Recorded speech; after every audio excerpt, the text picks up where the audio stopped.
Hello everyone, how are you doing? Welcome to Beyond the Cloud.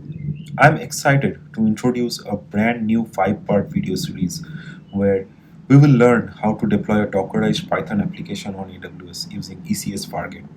So, all with the power of infrastructure as code using Terraform. So, this series is perfect for anyone looking to understand the real world container deployment in AWS, along with automation using CI/CD tools like GitHub Actions. So over the next 5 weeks, we will build everything from the ground up, starting from planning to code setup to infrastructure provisioning and finally automated deployments. So here's what you can expect from each of the week. So week one is all about the big picture. We will kick things off with an overview presentation explaining what we are going to build throughout the series. We will break down how ECS Fargate works, what are the architecture will look like, and the goals of each week. Week 2 focuses on preparing your workspace. We will create new GitHub repository to set up the necessary project structure. This includes laying the foundation for our Terraform configuration, Docker file, Python application. Week 3 dives into the code. We will go through our Terraform infrastructure code and Docker file in detail, explaining what each piece does, how resources are connected, and how our Python app fits into the containerized architecture. Week 4 is all about deployment. We will manually provision the infrastructure in AWS using Terraform. You will see step-by-step process to deploy the ECS cluster, task definition, networking components, and how to run your container on ECS Fargate. Week 5 is where all comes together. We will set up a complete CI/CD pipeline using GitHub Actions so that every push in the repository automatically triggers Terraform to deploy changes to AWS. So by the end, you will you your entire containerized workload will live and automate throughout the series. All code and detailed steps will be shared in the description of each video so you can just follow along easily and customize it for your own use. And finally, a quick note on why we are choosing ECS Fargate over something like AWS Lambda. So while Lambda is great for short-lived event-driven function, it has limitations when it comes to running custom runtimes, longer processes, or apps with more complex dependencies. ECS Fargate, on the other hand, gives us the flexibility to run full containerized application with defined resources, all without managing the servers. It's ideal for microservices, APIs, and background jobs that need a little more control. So, if you are ready to learn how to build, deploy, and automate a real world containerized application in AWS, make sure to subscribe and follow along each week. So, let's get started. Again, if you are new to this channel, kindly like, share, subscribe, and comment your thoughts. Let me know what you liked and what you didn't so that I can make some video out of you guys if you have any. So, sit tight and enjoy. So, welcome to this series of learning where we will be learning Docker on AWS Fargate, where we will run a Docker image on AWS Fargate. So this series actually is divided into 5 parts. Uh, each week, one separate part will come, and then it will long for 5 weeks. So today, I will be giving you a foundational of this series in a PPT that I have created. So what are Dockers? What is Fargate? What is ECS? What is ECR? The terminologies that we will be using in this whole series. I wanted to give you an overview. What are all those and how we'll be working on this. So let's dive deep into what we will be doing and what are the terminologies that is needed. So first of all, this is day one, and we will be focusing on only the terminologies and the foundation of the series, like how it works and what we will do. And then gradually we will do all the hands-ons with the series, and also we will build up everything from scratch. And at the end of the series, if you follow me through, you will have a solid foundation of delivering your whole infrastructure as code with Terraform and GitHub Actions into your AWS account along with the serverless feature. So, without further delay, let's dive deep into it. So, first of all, what are servers? So these are very traditional things that everyone have worked uh, more or less in their lifetime. So servers are powerful computers, right? The store data, run applications, or handle users over a network that is defined inside or inside somewhere, and the servers are actually taking the networks into account, and then taking the compute power of the servers into the account and serving the users. So these are traditional servers. These are physical device that you can see that you have to manage. Now, to give you an example, what servers is like is servers are like a chef in a restaurant. So what you do, you as a customer, you want to order food, and for the food you order, you want to have it prepared, and then someone needs to prepare it, and they needs to serve it or deliver it. So chef does it for you in a restaurant. So chef prepares the food and deliver it to you. So this is how traditional servers work. The better the chef, the faster and tastier is your food, right? So the better your server, the more powerful your server, the more computing power you give it to your server, the more or less lagging is there, or you have your um, application running more consistently or without any breakage of your application. And so these are servers. These are traditional servers we have all worked on in our on-prem. Now, there are a couple of drawbacks with the servers, because that's why we are diving into this tutorial, right? So what are the drawbacks? So first of all, you need to buy, configure and maintain them. So the servers are physical device which you need to buy from someone, and then you need to configure as per your requirement, how much RAM you want, how much hard disk you want, how much lag you want, what is the CPU percentage you want, and everything. And then you need to maintain them. Sometimes patching is required, you need to do that. And they can crash during traffic spikes because you are configuring it manually. So if it does not handle the traffic um, in a peak time, then it can crash. Right? So, and also you need to pay for them 24 cross 7 even if you are not using it, because you have bought the server and the server physically is placed there. So you need to give the rent, or you need to give the 24 cross 7 server utilization, even if you are not, even the servers are not serving any traffic to you. It's kind of hiring a personal chef, even if you just eat once a day, right? So the chef is there.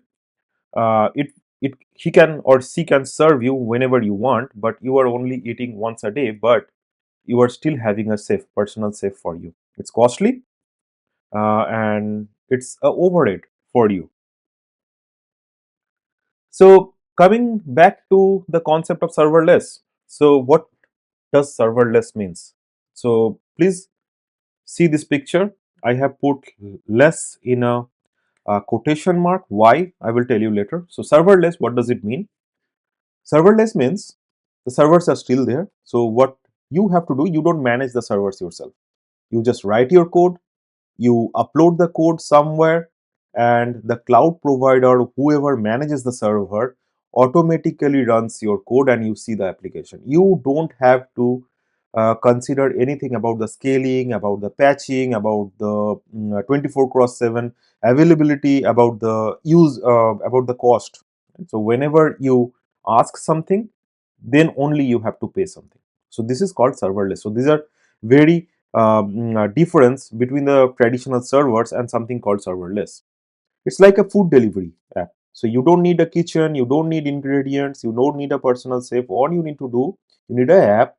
You just order your food, and then the food delivery will be delivered to your. Then the food will be delivered to your house without any headache, and no cooking, no dishes, nothing. So these are called serverless. You just eat. You are hungry, you are eating. That's it.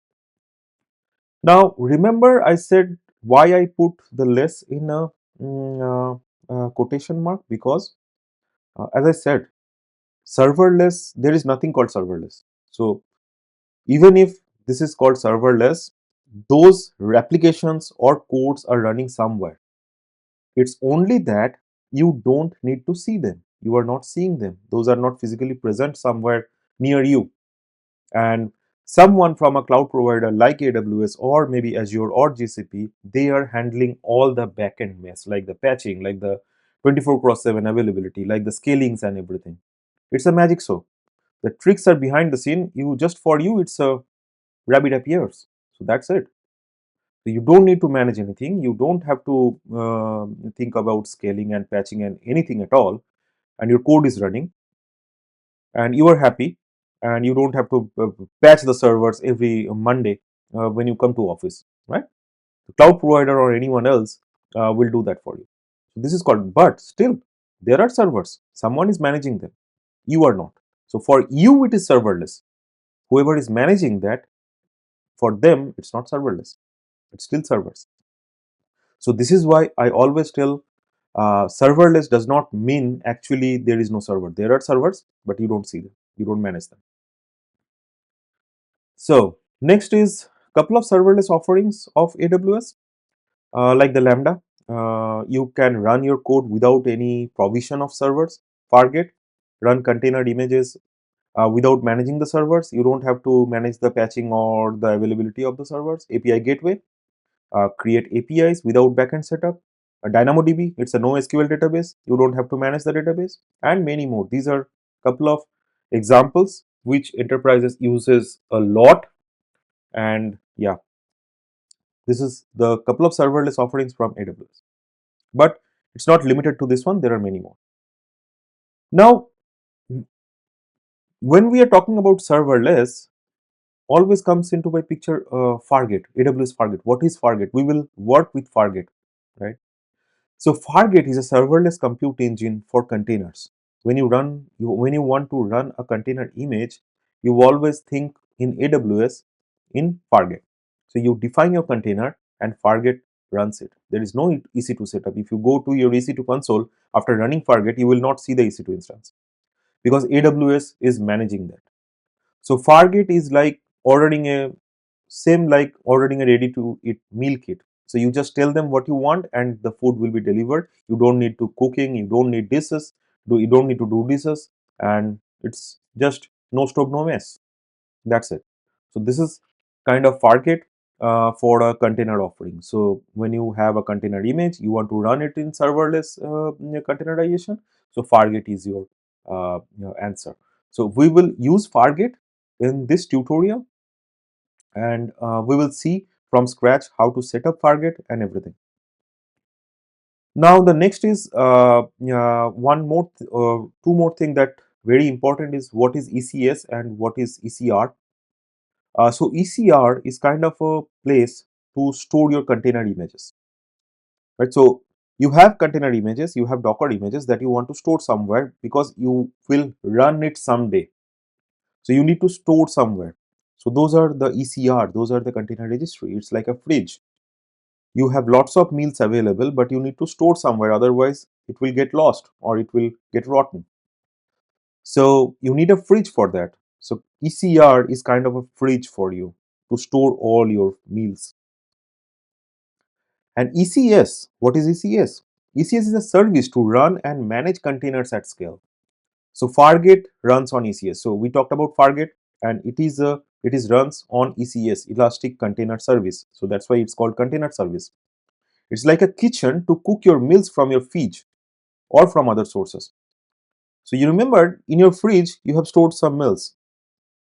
Some of them some of them you have to cook, right? Where will you cook? It's your kitchen, Elastic Container Service, that you will cook. Based on what or and who will help you to cook? Fargate will help you to cook. So this is the Fargate offering from AWS. That's also automated. That also you do not need any servers to provision. So everything is serverless, or everything is you don't have to manage your servers. Now, what is a Docker image? So Docker image is a lightweight and standalone package. So everything needed to run an application, code, libraries, dependencies, and everything. So imagine you want to eat a frozen pizza, right? You don't need any ingredients, a recipe or chef or anything. You just pop it, make it in the oven, and then that's it, it's ready. So Docker image is something like that. So you build up a Docker image with all the dependencies, libraries, with your code and everything, and you upload it in your registry. And from that registry, you ask container service to run that image for you. And that image, whether it will be in Fargate or you want to run it in EC2, depending on you, and Fargate will run that image for you. So this is how Docker image works. So basically that's it for today. I wanted to give you a brief overview what we will be doing in this whole section. Though those are the terminologies. This is very important. You know those terminologies. I will explain how to use those terminologies in your day-to-day life in great detail from scratch. We will be using Terraform and GitHub Actions to deploy your infrastructure as code in your AWS account. So I hope you have an AWS account. If not, it's very easy to create one if you want me to follow through.